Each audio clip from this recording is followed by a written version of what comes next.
नमस्कार। गौतम भाई जड़े दक्ष संगठक राज्य बीजेपी रे तांकर बहुत अवदान रही। एबे सद्य से जाइथिले नुआपड़ा निर्वाचन रे से बहुत भल काम करथिले। आ बीजेपी सब बेले जे भल काम करे तांको पुरस्कार दिए। मते लागुची से पुरस्कार सदृश आज गौतम भाई को बालेश्वर जिलार प्रभारी हिसाब से तांको निया हिची। एटा आमर जाजपुरवासी बहुत गौरवर कथा। जाजपुर सांगरे भी तांको गोटे एडिशनल चार्ज देला भलिया देले।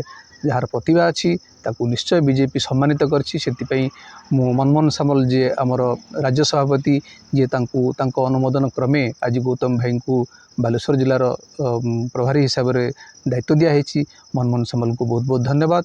आउ आमर गौतम भाई जे कि एबे बालेश्वर चार्ज नेबे एटा बहुत बड़ा दायित्व तांको पई। कारण बालेश्वर गोटे छोटिया जगह नुह, बहुत बड़ा एबे भाई को अधिक परिश्रम करिया पड़िबो। आउ निश्चय दल तांको ऊपर भरोसा करछि माने निश्चय से तांकर सेठी भी प्रतिभा देखेबे। आमे जाजपुरवासी आमे जाजपुर जो माने आमे कर्मकर्ता अछु जो माने तांको आमे सहाय्य करूछु, निश्चय तांको सहाय्य को तांको आमे सहाय्य करिवु, तांको कड़रे आमे रहिबु। आउ जाजपुर ना आमे रखिबु बालेश्वर रे। धन्यवाद।